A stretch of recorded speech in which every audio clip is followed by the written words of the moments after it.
पवित्र पवित्र सैन्याच्या येवा दे बापा, यावेळेस तुझ्या वचनाचा मान आमच्याकडे येत असताना, तो विदित करत असताना तू आम्हा प्रत्येकाला सहाय्य कर आणि जे तू आज आम्हाला शिकवू पाहत आहेस ते शिकू, त्याप्रमाणे जीवन जगण्यासाठी तू आम्हाला मार्गदर्शन कर. तारणार आमचा महान प्रभू येशू ख्रिस्त याच्याद्वारे आमेन. थोडा वेळ बसलो होतो आणि जस्ट एक नजर फिरवत होतो आजच्या उपदेशाच्या नोट्सवरून, आणि हे फार महत्वाचं असतं बरं का प्रीचरला, की उपदेशाला जाण्याच्या आधी थोडीशी नजर फिरवली तर कधी कधी परमेश्वराचा आत्मा आपल्याला नवीन विचार देत असतो किंवा काहीतरी राहिलेलं आपल्याला सांगत असतो.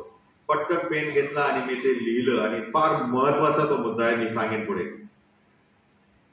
जेव्हा आम्ही बाप्तिस्मा घेतो त्यावेळेला आम्ही देवाचे पुत्र कसे होतो याचा एक नमुना म्हणजे प्रभू येशू ख्रिस्ताचं बाप्तिस्मा आहे. आणि आजच्या शुभवर्तमानामध्ये प्रभू येशू ख्रिस्त हा नुसताच देवाचा पुत्र आहे असं नाही, तर त्याच्या जीवनामध्ये 3 वैशिष्ट्ये आम्हाला पाहायला मिळतात. आणि म्हणून आजच्या उपदेशाचं शीर्षक मी थोडंसं बदललंय आणि म्हटलेलं आहे की येशूचं एटीएम. काय म्हटलेलं आहे? येशूचं एटीएम, म्हणजे एनी टाइम मनी नाही बरं का. एटीएम हे इंग्लिश मध्ये आहे, मराठीमध्ये त्याचं भाषांतर केल्यावर एटीएम राहत नाही, ते त्याचा काहीतरी वेगळाच अर्थ होतो. आणि म्हणून हे एटीएम म्हणजे काय, हा ए म्हणजे काय, टी म्हणजे काय आणि एम म्हणजे काय, ह्या 3 मुळाक्षरांच्याकडे आपण इंग्लिशमध्ये जे आहे त्याकडे वळणार आहे. प्रभू येशू ख्रिस्ताचा बाप्तिस्मा झाला त्यावेळेला असं म्हटलेलं आहे की स्वर्ग उघडला, आकाशवाणी झाली आणि देवबाप स्वतः बोललेला आहे की तू माझा पुत्र आहेस, है ना, तू माझा पुत्र आहेस आणि तुझ्याविषयी मी संतुष्ट आहे. प्रभूच्या सेवेसाठी उभं राहत असताना देवाच्या आत्म्याचा अभिषेक होणं फार गरजेचं आहे. आणि इंग्रजीमध्ये त्याला अनॉइंटिंग म्हटलेलं आहे. एटीएमचा पहिला मुळाक्षर ए म्हणजे अनॉइंटिंग. आम्हाला अभिषिक्त करणं हे फार गरजेचं आहे. मी जेव्हा पाळक झालो किंवा कोणीही पालखी सेवेमध्ये येतं तेव्हा बिशपांच्या द्वारे आम्हाला अभिषिक्त केलं जातं. दृढीकरणाच्या वेळेला जसं दृढीकरणाच्या मुलांना अभिषिक्त केलं जातं, बिशप साहेब हात ठेवतात, देवाचा पवित्र आत्मा त्यांच्याद्वारे दृढीकरणाच्या विद्यार्थ्यांच्यावरती येतो, उतरतो. तशाच प्रकारे प्रभू येशू ख्रिस्ताचा बाप्तिस्मा झाला त्यावेळेला पवित्र आत्मा हा खाली उतरला आणि प्रभू येशू ख्रिस्तावरती तो अवतीर्ण झाला. आता हा प्रश्न निर्माण होतो की प्रभू येशू ख्रिस्त देवाचा पुत्र असताना, तो खुद्द देव असताना पवित्र आत्म्याच्या अभिषेकाची काय गरज होती? हाही मुद्दा आहे नाही का? कधी कधी आम्ही या गोष्टीवरती विचार करत नाही, परंतु जर विचार केला तर आम्हाला हे पाहायला मिळतं की प्रभू येशू ख्रिस्ताच्या जीवनामध्ये अनेक गोष्टी मुद्दाम घडवल्या गेल्या देवबापाच्या द्वारे यासाठी की त्याच्यानंतर सुरू होणाऱ्या मंडळांच्या समोर तो एक नमुना असावा. योहानाकडे प्रभू येशू ख्रिस्त बाप्तिस्मा घ्यायला आला तेव्हा येशू ख्रिस्ताला काय म्हणाला? योहान, तुमच्याकडून मी बाप्तिस्मा घ्यायचा आहे, मी कसं तुम्हाला देऊ? आणि मग येशूने काय म्हटले? हे होऊ दे. पहा बरं, मत्तयाचं शुभवर्तमान आणि 3रा अध्याय आणि 14 वचन वाचा बरं कोणीतरी मोठ्याने. मत्तयाचं शुभवर्तमान 3रा अध्याय 14 वचन. योहान त्याला म्हणाला, येशूला म्हणाला, मना करून म्हणाला की मी आपणापासून बाप्तिस्मा घ्यावा असे असता आपण माझकडे येता काय? मग येशूने काय त्याला उत्तर दिले? पुढचं वचन. येशूने त्याला उत्तर दिले, आता हे होऊ दे, कारण या प्रकारे सर्व धर्माचरण पूर्णपणे करणे हे आपणाला उचित आहे. हे धर्माचरण पूर्णपणे करणे आपणाला उचित आहे, आपणाला योग्य आहे. धर्माचरण करणे हे आपणाला योग्य आहे. प्रभू येशू ख्रिस्ताने बाप्तिस्मा घेऊन आपल्या मंडळी समोर हे उदाहरण ठेवलेलं आहे की आम्ही सुद्धा बाप्तिस्मा घेणं गरजेचं आहे. तशाच प्रकारे आणि मग असं म्हटलेलं आहे की मग बाप्तिस्मा घेतल्यावर 16 वचन. येशू पाण्यातून लागलाच वर आला आणि पहा आकाश उघडले, तेव्हा देवाचा आत्मा कबुतरासारखा उतरताना आपणावर येताना पाहिला. पवित्र आत्म्याचा अभिषेक एका विशिष्ट सेवेसाठी देवबापाने येशूचा केलेला आहे. आणि म्हणून देवाच्या सेवेसाठी निघत असताना देवाच्या पवित्र आत्म्याचा अभिषेक करून घेणं किंवा होणं आवश्यक आहे प्रियानो. मनाला वाटलं म्हणून उचललं बायबल आणि घेऊन फिरायला लागला, देवाचं वचन सांगायला लागला, त्याला अर्थ नाही.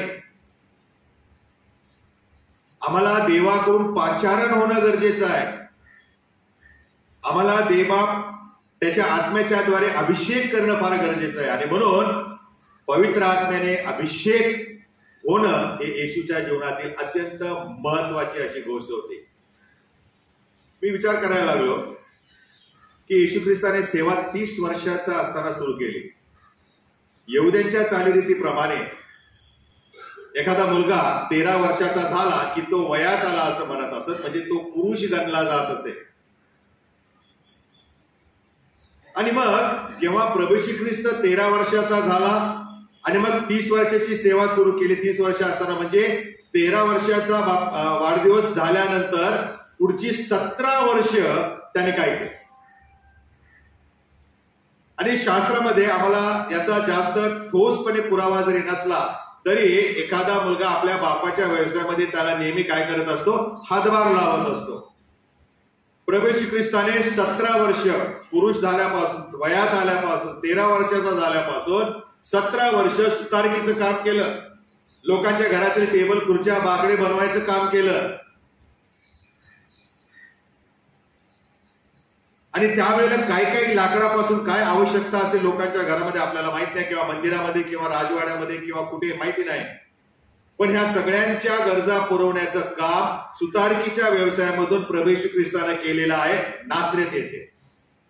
आणि म्हणून आम्ही जेव्हा इस्रायलला जातो ना तेव्हा नासरेत मध्येच आम्हाला सुतारकीची शाळा पाहायला मिळते, बेथलेहमात नाही दिसत. नासरेताच्या गावामध्ये प्रभू ख्रिस्ताने सुतारकीचं काम केलेलं आहे. सेवा करण्यासाठी त्याने घाई नाही केली. 17 वर्ष त्याने परमेश्वराच्या पाचारणाची वाट पाहिली. आम्हालाच घाई असते, कधी जातो सेवेला, कधी काय करतो. परंतु जेव्हा बाप्तिस्मा करणारा योहानाचा प्रवेश झाला या जगामध्ये आणि येशूच्या जीवन पटलावरती, त्यावेळेला येशूची सेवा सुरू करण्याची वेळ आलेली होती हे येशूने ओळखलं. आणि आता आपलं घर सोडायचं आहे नासरेतातलं हे देखील येशूने ओळखलं. आणि म्हणून ज्या वेळेला बाप्तिस्मा घेण्यासाठी येशू ख्रिस्त त्या योहानाकडे आला त्यावेळेला आम्ही हे पाहतो की प्रभू श्री ख्रिस्त आता सेवेसाठी मनाने आत्म्याने परिपूर्ण असा होता. देवाच्या योग्य अशा मार्गदर्शनपर समयाची येशू ख्रिस्त वाट पाहत होता. आणि ज्या वेळेला तो 30 वर्षाचा झाला त्यावेळेला देवाचं मार्गदर्शन त्याच्या मनामध्ये आलं आणि तो असं म्हटलेलं आहे की योहानापासून बाप्तिस्मा घेण्याकरिता गालिलाहून यार्देनेकडे आला.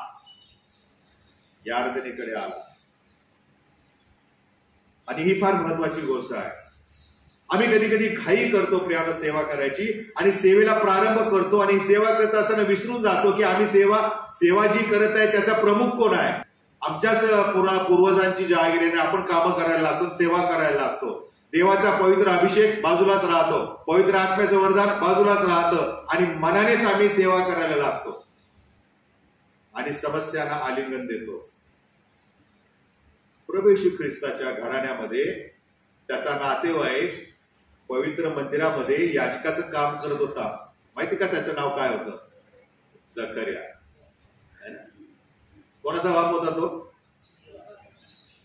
योहानाचा बाप, पिता होता तो. त्याच्या आईचं नाव काय होतं? अलिशिबा. हो, येशू ख्रिस्ताने याजकाची कारकीर्द होती, पण म्हणून काय त्याने सेवेला घाई नाही केली. देवाच्या अभिषेकाची त्याने वाट पाहिली. 17 वर्ष तो प्रभूजवळ प्रार्थना करत असेल की प्रभू ज्या कामासाठी तू मला निर्माण केलेलं आहे, ज्या कामासाठी तू मला पाठवलेलं आहेस ते कधी करू, ते कधी सुरू करायचं आहे. कदाचित एक मानव म्हणून त्याच्या मनामध्ये हा विचार येणं स्वाभाविक आहे, पण त्याने प्रतीक्षा केली प्रभूची वाट पाहिलेली आहे. आजकालच्या इन्स्टंट जमान्यासारखं त्याने झटपट घाई नाही केली. कुठून तरी सर्टिफिकेट आण, कोणाकडून तरी दीक्षा घे, सेवेला प्रारंभ कर, हे असे शॉर्टकट्स त्याने नाही स्वीकारले. तो परमेश्वरावर अवलंबून राहिला.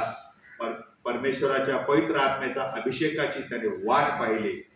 आणि जेव्हा देवाच्या योजनेमध्ये त्याचं जीवन आलं त्यावेळेला त्याने सेवेला प्रारंभ केला. आणि असं म्हटलेलं आहे, येशूच्या बाप्तिस्म्यावेळी आकाश विदीर्ण झाले आणि देवाची वाणी झाली की तू माझा पुत्र आहेस, मला परमप्रिय आहेस, तुझ्याविषयी मी संतुष्ट आहे.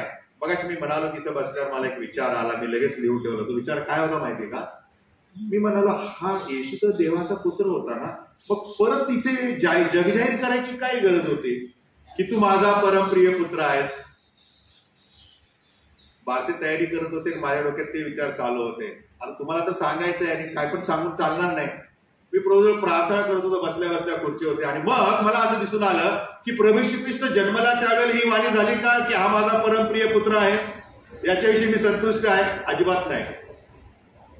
त्यावेळेला उलट अशी वाणी झाली की तू पुत्र प्रसवशील, त्याचे नाव येशू ठेवची, तो आपल्या लोकांच्या पापांची क्षमा करेल, त्याला इमॅन्युएल म्हणते. कुठे देवपुत्र म्हणून म्हटलेलं आहे? भविष्यवाणी झाली. तो जरी देवाचा पुत्र होता तरी जगासाठी पहिली स्वार्थ काय होती की तो तारणारा म्हणून होता. आणि तारणारा म्हणून आल्यानंतर देवबापाने बाप्तिस्म्याच्या वेळेला जाहीर केले की तू माझा परमप्रिय पुत्र. याचा अर्थ असा की जेव्हा आम्ही बाप्तिस्मा घेतो तेव्हा आम्ही देवाच्या घरचे मूल होतो, देवाच्या कुटुंबामध्ये जन्म घेतो. दृढीकरणाच्या मुलांना आम्ही हेच शिकवतो, ज्या वेळेला आम्ही बाप्तिस्मा घेतो त्यावेळेला आमचा नवा जन्म होतो, त्यावेळेला आम्ही देवाच्या घरचे होतो. आणि तेव्हा ख्रिस्त मंडळीचे आम्ही काय होतो? अवयव. किती छान. हे सत्यप्रियानो आम्हाला मागे आमच्या पूर्वजांना सांगितलं देवबापाने, आमच्या लक्षात नाही आलं हे. आणि म्हणून ख्रिस्त मंडळीचा सभासद होत असताना बाप्तिस्मा होणं फार गरजेचं आहे. ती पहिली पायरी आहे. देवाच्या घरचे होणं फार गरजेचं आहे, तेव्हा देवाच्या शरीराचे आम्ही अवयव होऊ शकतो. आणि म्हणून प्रभू येशू ख्रिस्ताने बाप्तिस्मा घेतला. आणि जेव्हा बाप्तिस्मा घेतला तेव्हाच देवाची वाणी झाली की तू माझा परमप्रिय पुत्र आहेस, तू माझा परमप्रिय पुत्र आहेस. बघू पुढे कधीतरी याच्यावरती आणखी सविस्तरपणे प्रभू करेल तर मी बोलेन. पुढे मी सरकत आहे असं. आणि मग आम्ही पाहतो की ज्या वेळेला देवबापाने ही वाणी केली त्यावेळेला प्रभू येशू ख्रिस्त योग्य रीतीने वाटचाल करत आहे याची त्याला स्वतःला खात्री झाली. Because God is there who is confirming that I belong to him and he belongs to me. तो माझा पिता आहे आणि मी त्याचा आहे, हा शिक्कामोर्तब झाला. म्हणजे मी योग्य वाटेवरून वाटचाल करत आहे, सेवेला योग्य रीतीने प्रारंभ करत आहे, ही येशूची खात्री झाली. अनेकदा आपल्यासमोर प्रश्न उभे राहतात, मी काय करत आहे, मी काय करायला हवं आहे, मी हे का करत आहे. अनेक प्रश्न आमच्या डोक्यामध्ये येत असतात, विचारामध्ये येत असतात. पण या ठिकाणी आम्ही पाहतो येशूच्या 13व्या वाढदिवसानंतर पुढची 17 वर्ष येशू ख्रिस्त देखील परमेश्वरासमोर प्रार्थना करत असेल, गुडघ्यावर जात असेल, मंदिरात जात असेल, याजक त्या ठिकाणी उपदेश करत असेल. येशूलाही वाटत असेल या पालकांसारखा मी पण पालक व्हावं, याजक व्हावं, उपदेश करावा, चमत्कार करावे. अनेक विचार त्याच्या मनामध्ये येत असतील. कारण त्याला माहिती होतं की माझा जन्मच मुळे हा परमेश्वरापासून झालेला आहे, त्याच्या सेवेसाठी झालेला आहे. पण तो कधी सुरू होणार, इगरली वेटिंग ज्याला म्हणतो ना आपण, तसं प्रभू येशू ख्रिस्ताची अवस्था झाली होती. म्हणून आई आणि वडिलांच्या बरोबर तो एकदा यरूशलेम मंदिरामध्ये आला आणि मग ते परतीच्या वाटेला निघाले प्रवासाला घरी जायला. येशू कुठं राहिला? मंदिरातच राहिला. आणि शास्त्री पुरुषांच्या बरोबर तो नियमशास्त्रातून बोलाचाली करत होता. He was very eager. त्याला खूप वाटत होतं सेवा, पण तो उघडपणे सेवा करू शकत नव्हता. कारण देवाची वाणी होणं, देवाचं अभिषेक होणं फार गरजेचं होतं. आणि म्हणून अनॉइंटिंग हे येशूच्या जीवनातील पहिली पायरी आहे, महत्वाची. एटीएम मधला पहिला मुद्दा अनॉइंटिंग. दुसरा आहे ती म्हणजे ट्रायल्स, छळ, समस्या, अडचणी, पेच प्रसंग, मोह, पाश हे आमच्या जीवनामध्ये येणार. ज्या वेळेला बाप्तिस्मा होतो त्याच्यानंतर या सगळ्या गोष्टी यायला प्रारंभ होतात. त्याच्या आधी बघा 30 वर्षाचं काही लिहिलंय का येशूच्या बाबतीमध्ये? नाही लिहिलेलं आहे. फार सिस्टमॅटिकली परमेश्वर आपल्या लोकांच्या समोर त्यांच्या आध्यात्मिक जीवनाची परिस्थिती मांडून ठेवतो. आणि मला असं दिसून आलं, जेव्हा जेव्हा प्रभू येशू ख्रिस्त डोंगरावर गेला, जेव्हा जेव्हा प्रभू येशू ख्रिस्त देवाच्या सानिध्यात गेला आणि बाहेर आला, सैतानाने त्याच्यावर हल्ला केला. सैतानाने त्याच्यावर हल्ला केलेला आहे. बघा तुम्ही कुठलाही शास्त्रपाठ तुम्ही पहा. आता इथेच पहा ना, प्रभू येशू ख्रिस्ताने बाप्तिस्मा घेतला. मत्याचे शुभवर्तमान 3 अध्याय 13 ते 17 वर्ष आपण वाचलेले आहे. आणि लगेच 4था अध्याय सुरू होतो आणि त्यामध्ये काय लिहितो? तेव्हा काय लिहिलेलं आहे? तेव्हा सैतानाकडून येशूची परीक्षा व्हावी म्हणून आत्म्याने त्याला रानात नेले. केव्हा नेले? बाप्तिस्मा झाल्या. केव्हा नेले? देवाने मुकरर केले की तू माझा पुत्र आहेस. केव्हा नेले? जेव्हा देव आमच्या जीवनामध्ये संतुष्ट असतो तेव्हाच. तोपर्यंत काही नव्हतं, काही त्याला अशा समस्येला सामोरं जावं लागलं नाही. पण ज्या वेळेला त्याने सेवेला प्रारंभ केला त्यावेळेला प्रियानो सैतानाकडून त्याची परीक्षा घेण्यासाठी त्याला रानात नेण्यात आलेलं आहे. आपल्या जीवनामध्ये अनेकदा असे प्रसंग येतात प्रियानो, ज्या वेळेला आम्ही देवाचं काम करायचं ठरवतो नेमकं त्याच वेळेला काहीतरी प्रॉब्लेम आहे. ज्या वेळेला आम्ही सेवा करायची इच्छा धरतो त्याच वेळेला आमचा हिरेमोड होतो. ज्या वेळेला मंडळीमध्ये पुढे काहीतरी काम करायचं निर्णय घेतो, कोणतरी आपल्यातलाच कोणतरी वाट तयार करतो आणि आपल्याला हिरमुसलं करतो, निराश करतो, टोमणे, टीका, हे सगळ्या गोष्टी आमच्या जीवनामध्ये येतात. कारण देवबाप आम्हाला चालवत असतो. येशूच्या जीवनामध्ये पण ते झाले, आमच्या जीवनामध्ये होतं, काय मोठी गोष्ट नाहीये. पण त्या प्रत्येक वेळेला काय होतं पुढे हे पण मी तुम्हाला सांगणार आहे. असं म्हटलेलं आहे प्रियानो या ठिकाणी की आपल्या जीवनामध्ये असे अनेकदा प्रसंग येतात, आम्ही कुठलेच राहिलेलो नाही असं वाटतं, आमचा वालीच कोणी नाही असं वाटतं, कुठे जायचं समजत नाही, काय काम करायचं कळत नाही, कन्फ्युज अवस्थेमध्ये असतो. आणि संत मार्क या ठिकाणी आम्हाला येशूच्या जीवनामधील ही घटना जी आहे ती मत्तयाप्रमाणे तो सुद्धा लिहित आहे. मत्तयाने सुद्धा या गोष्टीचं वर्णन केलेलं आहे. सैतानाने येशूवरती लगेच हल्ला यासाठी केला की त्या येशूचं ध्येय जे होतं तारण देण्याचं, त्याच्यापासून येशूने परावृत्त व्हावं. म्हणजे मानवाच्या तारणाची योजना मानवापर्यंत पोहोचूच नये म्हणून सेवेच्या प्रारंभीच सैतानाने त्याच्यावर घाला घातला. तुम्ही आणि मी जेव्हा देवाचं काम करायला तयार होतो ना मंडळीमध्ये, सुरुवातीलाच सैतान घाला घालतो. आता याचा अर्थ नाही सगळ्यांच्या जीवनात सुरुवातीलाच घाला घालेल, त्याला बराच वेळ असतो, 3 वर्ष 2 वर्ष 1 वर्ष जे काय असेल ते, जसं आपण माणसं निवडून देतो ना एजीएम मध्ये तसं. आमच्या जीवनामध्ये परमेश्वर ज्या वेळेला आम्ही योजना करतो, सेवेसाठी प्रारंभ करतो, त्या प्रत्येक वेळेला सैतान उभा राहतो आणि तो आम्हाला देवाच्या ध्येयापासून परावृत्त करण्याचा प्रयत्न करतो. प्रभू येशू ख्रिस्ताच्या शरीराशी हा सैतान खेळत होता आणि म्हणून त्याला डोंगरावरती नेलेला आहे आणि 3 वेळा त्याची परीक्षा घेतली असं म्हटलेलं आहे.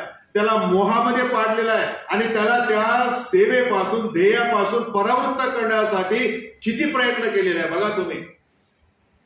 वेगवेगळ्या प्रकारचे मोह, आता तो विषय नाही या मोहांच्या वरती बोलायचा, परंतु वेगवेगळ्या प्रकारे सैतानाने त्याला ध्येयापासून परावृत्त करण्यासाठी परीक्षा घेतलेली आम्हाला पाहायला मिळते. त्याचा छळ केलेला आहे आणि पृथ्वीवरचं राज्य स्थापन कर असं लोकांच्या मनात प्रेरणा देऊन येशूचं ध्येय परावृत्त करण्यासाठी त्यांनी प्रयत्न केला.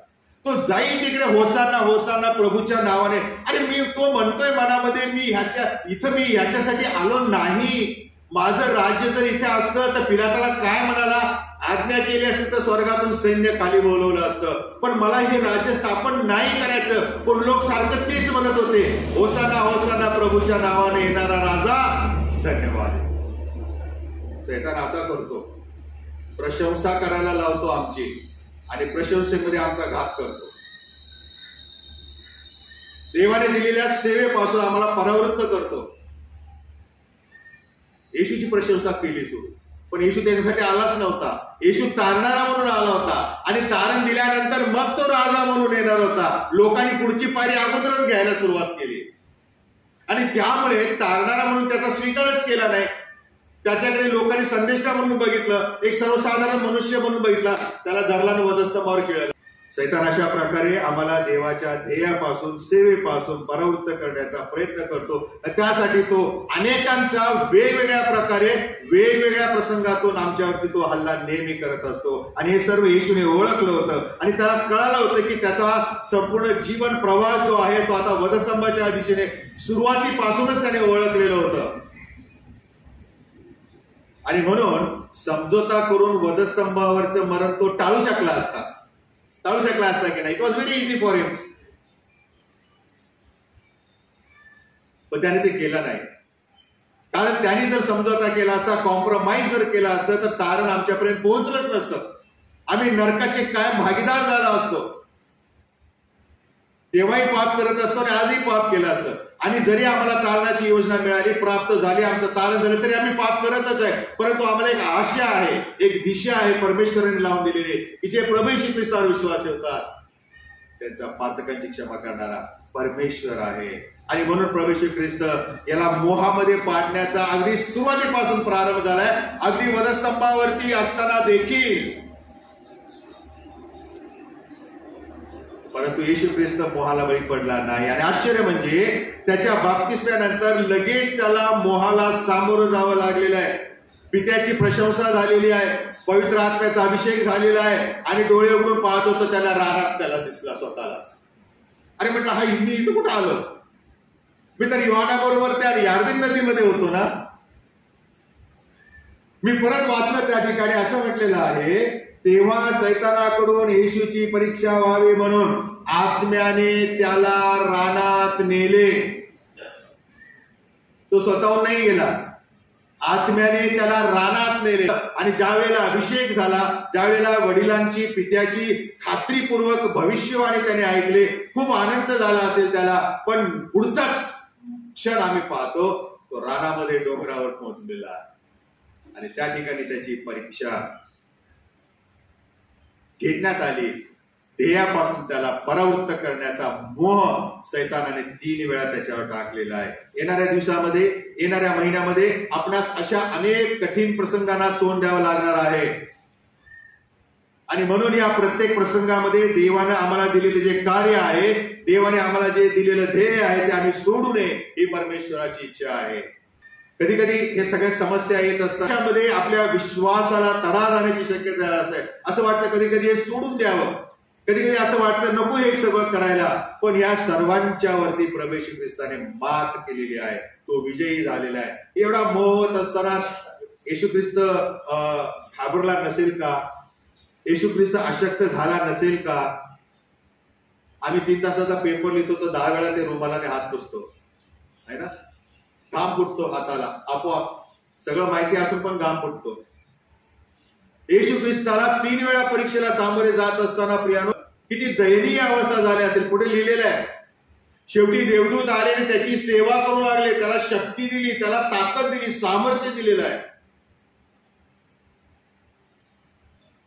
येशू स्वतःच्या सामर्थ्याने सैतानावर विजयी झालेला नाही. हा पॉइंट मी पण अंडरलाईन केला काल लिहित असताना.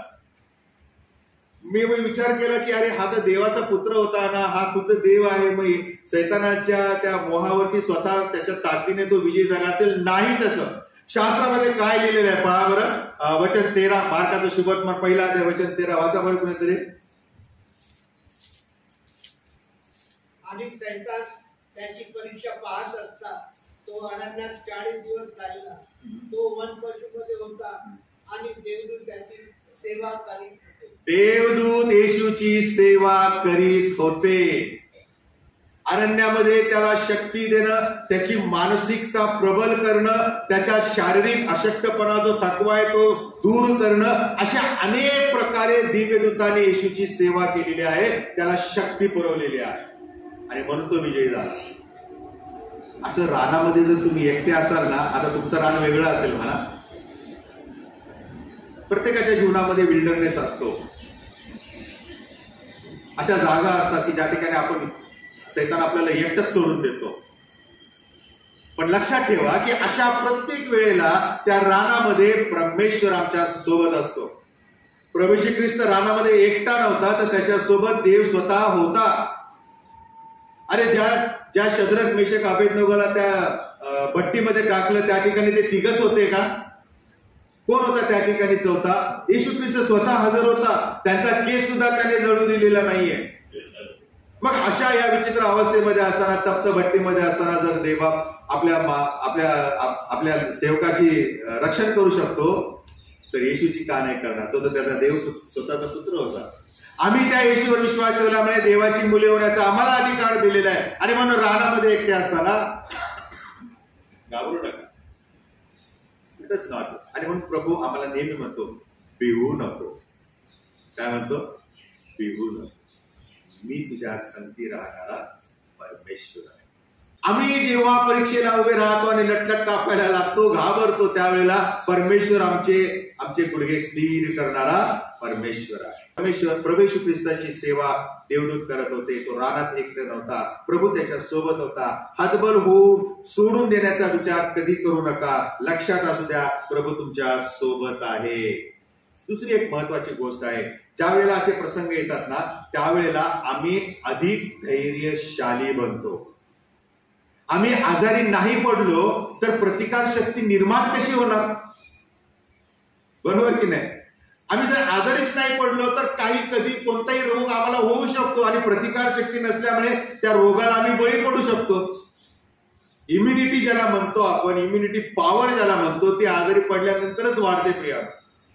आणि म्हणून कधी कधी डॉक्टर म्हणतात अँटीबायोटिक लगेच सुरू करू नका. तुमच्या शरीरामध्ये असलेली इम्युनिटी आहे, तिला फाईट करू द्या त्या रोगाशी, त्या आजाराशी. ती जर कमी पडली तर मग आपण सप्लिमेंट देऊया. आध्यात्मिक जीवनाचं पण तसंच आहे प्रिया. हो, जेव्हा आमच्या जीवनामध्ये असे प्रसंग येतात, त्यावेळेला आम्हाला प्रभू अधिक धैर्यशाली बनवतो. तो आमचा विश्वास अधिक बळकट करतो. बघा, रानातील परीक्षेनंतर येशू अधिक सामर्थ्यशाली झालेला आहे, अधिक धैर्यवान झालेला आहे. सेवा करताना आम्हाला प्रभू अशा प्रकारे मार्गदर्शन करतो. तिसरा मुद्दा आहे, पहिला आपण एटीएमचा अनॉइंटिंग, अभिषेक देवाचा होणं गरजेचं आहे. दुसरा पाहिला ट्रायल्स, परमेश्वराच्या सेवेमध्ये परमेश्वरावरती आपण अवलंबून जीवन जगतो, त्यावेळेला समस्या, मोह, पाश, अडचणी येतात. तिसरा आहे एटीएम मधला एम जो आहे तो म्हणजे मिनिस्ट्री, सेवा. आम्ही सेवा करणं फार गरजेचं आहे. छळाला आम्ही कसे सामोरे जातो, त्यावरती आम्ही सेवा कशी करणार किंवा करत आहोत हे त्याचं प्रतीक आहे आणि अवलंबून आहे. छळामध्ये जेव्हा आम्ही विजयी होतो, त्यावेळेला त्याचा परिणाम आमच्या सेवेवरती चांगला होतो. प्रियानो, बाप्तिस्मा करणाऱ्या योहानाला तुरुंगात टाकले, तेव्हाच येशूच्या सेवेला प्रारंभ झाला. हे लक्षात घ्या, फार महत्वाचा मुद्दा आहे. तिकडे योहान सेवा करतो, इकडे येशू सेवा करतोय, असा नाही प्रकार झाला. ज्या वेळेला येशू ख्रिस्ताने पाहिलं की आता ह्या बाप्तिस्मा करणाऱ्या योहानाला तुरुंगात टाकलेला आहे आणि आता त्याचं जीवन संपणार आहे, त्यावेळेला येशू ख्रिस्त त्या चित्रामध्ये, त्या पिक्चरमध्ये आलेला आहे आणि त्याने सेवेला प्रारंभ केलेला आहे. तुरुंगामध्ये असताना योहानाने येशूला निरोप पाठवला, ज्याची आम्ही वाट पाहत आहे ते तुम्हीच आहात का? हा सिक्वेन्स फार लक्षात घेण्यासारखा आहे प्रिया. योहानाची कैद होणं हा येशूला एक मोठा धक्का होता, कारण येशूचा तो मित्र तर होताच, पण भाऊ पण होता. आणि त्यामुळे सेवेला प्रारंभ केल्यावर मोह वगैरे हे जाऊ बाजूलाच, पण स्वतःच्याच नातेवाईकाला कैद करून नेल्यामुळे तो एक मोठा जीव घेणा प्रसंग येशूवर आलेला होता, हे कुणी लक्षातच घेत नाही. आपला भाऊ, आपला मित्र तुरुंगात आहे आणि मी काय करत आहे इथे? अशा अवस्थेमधून प्रभू श्री ख्रिस्त सेवेला प्रारंभ होत असताना जात होता प्रिया. पण त्यामुळे येशूने सेवा करायची थांबवली नाही. ही कंटिन्यूड हिज मिनिस्ट्री. त्याने सेवा आपली चालूच ठेवलेली आहे, उलट जोमाने पुढे नेलेली आहे. तो गालिलात आला आणि सुवार्तेची घोषणा त्याने केलेली आहे. काय सेवा प्रारंभ केली प्रभू श्री ख्रिस्ताने? पहिला अध्याय मार्कात सुबकमान 15 वचन, पश्चाताप करा आणि सुवार्तेवर विश्वास ठेवा. आमचा उद्देश हा नेहमी सुवार्ता हा असला पाहिजे. प्रभू श्री ख्रिस्त या जगामध्ये आमच्या पातकाची क्षमा होण्यासाठी आणि करण्यासाठी आलेला आहे, हा असला पाहिजे प्रियानो. या चर्चचं भवितव्य खूप चांगलं आहे. येणाऱ्या दिवसामध्ये आमच्याकडून परमेश्वर अधिक चांगल्या रीतीने सेवा करून घेणार आहे. पण it is not that easy. एवढं सोपं नाहीये प्रियानो. अनेक आम्हाला समस्यांना तोंड द्यावं लागणार आहे. अनेक पेच प्रसंग आहेत, अनेक मोह आहे, पाश आहे, सुखासुखी नसणार आहे, अडचणी असणार आहे, संकट असणार, समज गैरसमज, अडखळणं असणार आहे, असहकार, असे अनेक अनेक गोष्टी प्रियानो आमच्या जीवनामध्ये येणार आहे, चर्चच्या जीवनामध्ये येणार आहे. पण आपण लक्षात ठेवलं पाहिजे की या सर्वातून जाताना आम्हाला आशा आणि तारण ही जगाला सांगायची आहे. आम्हाला देवाचं काम पुढे न्यायचंच आहे आणि ते करण्यासाठी प्रभू येशू ख्रिस्त या जगामध्ये आला. निराशेमध्ये असलेल्यांना आशेचा किरण आम्हाला दाखवणं आमचं कर्तव्य आहे आणि त्यासाठी आम्हाला सतत पवित्र आत्म्याचा अभिषेक होणं गरजेचं आहे. पवित्र आत्म्याने आम्ही भरले जाणं गरजेचं आहे. आणि म्हणून संत पाऊल पत्रामध्ये लिहित असताना मंडळींना विनंती करतो की तुम्ही पवित्र आत्म्याने भरलेले असा, पवित्र आत्म्याने पूर्ण परिपूर्ण व्हा, पवित्र आत्म्याने चालवलेले असे व्हा.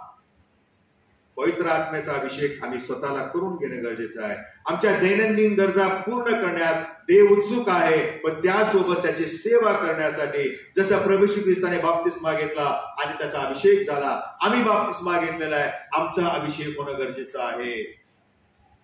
आम्ही पवित्र आत्म्याने बाप्तिस्मा घेणं गरजेचं आहे. म्हणून निकोदेमसाला प्रभू येशू ख्रिस्त म्हणाला, मी तुला खचित खचित सांगतो, नव्याने जन्मल्या वाचून तुला स्वर्गाच्या राज्यात प्रवेश नाही. पाण्याने आणि पवित्र आत्म्याने बाप्तिस्मा घेतल्याशिवाय तुला स्वर्गाच्या राज्यात प्रवेश नाही. आमचा पाण्याने बाप्तिस्मा झालाय हो, हे सभासद होण्यासाठी, पुरण्यासाठी, लग्न होण्यासाठी वगैरे वगैरे. परंतु आम्ही या मंडळीचे अवयव झालेले आहेत आणि या मंडळीचे अवयव झाल्यानंतर दुसरा जो स्टेज आहे, दुसरी जी पायरी आहे, पवित्र आत्म्याचा अभिषेक, पवित्र आत्म्याचा बाप्तिस्मा, हे होणं गरजेचं आहे आणि ते आपण मिळवावं.